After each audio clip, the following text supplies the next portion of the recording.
Jindal स्टॉ limited company ने भाजपा के शासन में 29 अगस्त 2005 को भीलवाड़ा से सटे हुए भूभाग से gold, silver, lead, zinc, copper, iron, cobalt निकालने के लिए आवेदन किया था, जिसे कांग्रेस की अशोक गहलोत सरकार ने 16 नवंबर 2010 को 30 वर्षों के लिए खनन कार्य की इजाजत दे दी। जिंदल स्टॉ लिमिटेड कंपनी ने सरकार के तमाम खनिज नियमों की धज्जियां उड़ाते हुए वह सुप्रीम कोर्ट के खनन गाइडलाइन के विपरीत खनन कार्य प्रारंभ किया, जो कि आज भी बदस्तूर जारी है। जिंदल स्टॉ लिमिटेड कंपनी सभी नियम कायदों को ताक में रखकर कैचमेंट एरिया, वन क्षेत्र, आबादी क्षेत्र के निकट व नदी तालाब के आसपास खनन कार्य कर रही है। इस क्षेत्र में आने वाले गांव समोड़ी, दरीबा, मालूला, सुरास, डेडवास, पुर आदि कई गांवों के लोगों ने कई बार समय समय पर जिला प्रशासन व राज्य सरकार को लिखित में शिकायत, धरने, प्रदर्शन व ज्ञापन देकर विरोध जताया, मगर जिंदल कंपनी के सामने राज्य सरकार व स्थानीय प्रशासनिक अधिकारी बौने साबित हो रहे हैं। गुरुवार को भी स्थानीय ग्रामीणों ने कंपनी के इन्हीं शोषणों के खिलाफ आवाज उठाते हुए कंपनी के गेट नंबर 1 व 6 पर जाम लगा दिया और धरना प्रदर्शन करते हुए कंपनी के वाहनों का चक्का जाम किया। ग्रामीणों का आरोप है कि जिंदल स्टॉ कंपनी ने अनापत्ति प्रमाण पत्र लेने के लिए जो एग्रीमेंट पंचायतों से किए, उनकी भी पालना नहीं की जा रही है।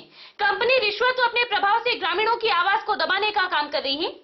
ग्रामीणों ने जब जब भी विरोध प्रदर्शन किया, तब तब स्थानीय पुलिस ने न केवल ग्रामीणों को खदेड़ा, बल्कि कई ग्रामीणों के खिलाफ जिंदल कंपनी के इशारे पर झूठे मुकदमे लगाकर उन्हें कानूनी कार्यवाही में उलझा दिया। जिंदल कंपनी के आबादी क्षेत्र के निकट खनन कार्य करने से ग्रामीणों की खड़ी फसलों को भी नुकसान पहुंच रहा है। पशुधन के चारे व हरियाली पर धूल की परत जम जाने से पशुओं के लिए चारे पानी का भी संकट खड़ा हो रहा है। ग्रामीणों का आरोप है कि पंचायत क्षेत्र की चारागाह भूमि में केमिकल युक्त मलबा डाला जा रहा है, जिसके कारण गांव की सैकड़ों गायें, भैंस व अन्य मवेशी इसमें फंसकर मर चुके हैं। कंपनी के खनन कार्य में किए जा रहे विस्फोट से आसपास के ग्रामीण एरियो में दहशत का माहौल है। बस्ती के पास किए जा रहे खनन से कई घरों व मकानों में दरारें तक आ गई हैं। ग्रामीणों का कहना है कि जिंदल कंपनी द्वारा डाले जा रहे केमिकल युक्त मलबे के कारण ग्रामीणों की भूमि अनुपजाऊ हो गई है, जिसके कारण ग्रामीणों के सामने भूखमरी की नौबत आ रही है। कंपनी ने जिन शर्तों के आधार पर किसानों की जमीनें आवाप्त की थी, उनकी अनदेखी करते हुए किसानों के सामने आत्महत्या के सिवाय कोई चारा नहीं छोड़ा है। कंपनी व सरकार के बीच हुए एग्रीमेंट के अनुसार कंपनी को खनन क्षेत्र के आसपास स्थित गांवों के 60% युवाओं को रोजगार देना था, लेकिन कंपनी ने किसी भी ग्रामीण को रोजगार नहीं दिया। ऐसे में खेती ही ग्रामीणों के लिए एकमात्र सहारा बनी हुई है, लेकिन इस खेती की भूमि को भी गुंडा तत्वों के साथ मिलकर जबरन बंजर करने में लगी हुई है जिंदल स्टॉ, जिसे किसी कीमत पर बर्दाश्त नहीं किया जाएगा। मजदूर महासंघ के बैनर तले शुरू हुए इस धरने के तहत कंपनी के प्रतिनिधियों से स्थानीय लोगों को नियमानुसार नौकरी पर कार्यरत मजदूरों ने 8 घंटे की ड्यूटी, ठेका पद्धति को खत्म करने, फसलों व जमीन को हुए नुकसान का मुआवजा देने, पढ़े लिखे युवाओं को कंपनी द्वारा डिप्लोमा कराने, स्थानीय लोगों की अनदेखी न करने के साथ ही आसपास के गाँवों के विकास पर ध्यान देने सहित विभिन्न मांगों को लेकर ज्ञापन सौंपा गया। महासंघ के उपाध्यक्ष नंदलाल माली ने कहा कि इस बार आर पार की लड़ाई लड़ेंगे और मांगे नहीं मानी जाती हैं, तब तक आंदोलन जारी रहेगा। मारी जिंदल मारी जमीन में 12 बीघा 13 लाख में दीदी मारा बच्चा बच्ची कमा खाबा के लिए जाने नौकरी न लगा रिया और मारो गोपाल जी ने निकलाई तो और यो मंदिर मारो चोरों बनवायो माता जी को जो भी आल 1 रुपयो न आयो और मारो बेटे पे माते या जो बाहर बरोज के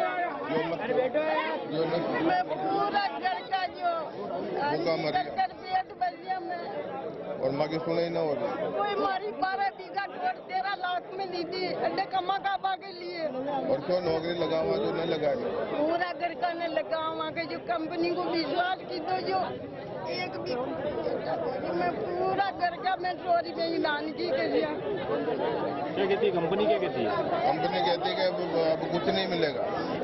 पूरा ये है जो वर्षा में ऑफिस वगैरह हमारी जमीन में कुल 13 लाख में 12 बीघा छोड़ दो पूरा 13 लाख में जमीन ले और 50% ये धंधो लगाई दिया पड़ा धंधो ने लगाया और बाहर मन के 5-4 जना मले वरना बाहर काट दिया जो अड्डे कई कर भूखा मरे जो बाहर न एरिया वेर मैं माता दूसरी मैं अड्डे वो गया। कंपनी में कोई काम नहीं कर रहा आपके परिवार से? आपके परिवार से कोई काम नहीं कर रहा? दूसरी या न कहीं कोई ना वो तो बाहर ट्राई किया मैं बोरा दूसरी। क्या कहती है जिंदल कंपनी? क्या कहती है?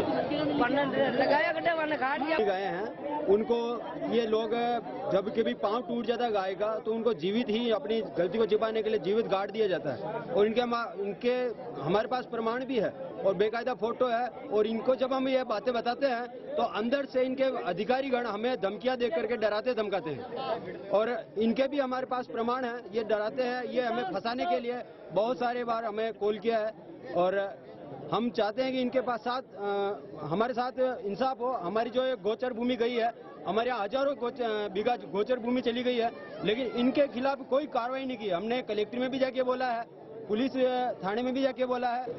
गोपालक थे, उनको बेरोजगार कर दिया इन लोगों ने। मैं काम करता हूँ, मजदूर हूँ सर, और मजदूरों को सर शोषण किया जा रहा है यहाँ पे सर। 12 घंटा यहाँ पे ड्यूटी दी जा रही है और सर सरकार ने सर 8 घंटे ड्यूटी के लिए सर मतलब बोल दिया है कि मजदूरों को 8 घंटे के लिए 350 रुपये हर वर्कर को 8 घंटे के हिसाब से दिया जाए, लेकिन यहाँ पे शोषण हो रहा है सर। 12 घंटे का काम करवाया जा रहा है हमारे को और सर अंदर डराया जा रहा है सर हमको और धमकियाँ दी जा रही है सर हमको। और मजदूर महासंघ की ओर से हम लोग आए हैं। ग्रामीणों की जो समस्याएं थी, जिंदल साह लिमिटेड ने आज दिन तक इनकी सुनवाई नहीं की। किसानों का मुआवजा, मकानों में ब्लास्टिंग होने से दरारें, जो इनको स्थानीय लोगों को नौकरी के लिए, पशुओं के लिए, चरागाह के लिए, इन सब चीजों के लिए जिंदल साह इनको कोई तवज्जो नहीं दे रहा था। इसलिए आज हमने मजदूर महासंघ के बैनर तले ये धरना आयोजित किया है। वार्ताएं और ऐसा आश्वासन पहले भी कई बार दे चुके हैं। नहीं, इस बार अगर ऐसा होगा तो हमेशा के लिए जिंदल का चक्का जाम कर दिया जाएगा। क्या मुख्य रूप से क्या मांगे आपकी? मुख्य रूप से मांगे हैं कि किसानों को मुआवजा मिले, स्थानीय लोगों को नौकरी मिले, पशुओं का जो चारागाह खत्म हुआ है उनको मतलब चारे की व्यवस्था परमानेंट हो, गौशाला वगैरह ऐसा कुछ बनाया जाए। जो भी व्यवस्था इनकी चल रही है खाली कागजी व्यवस्थाएं चल रही है जिंदल की, परमानेंट व्यवस्था, स्थायी व्यवस्था कुछ भी नहीं है।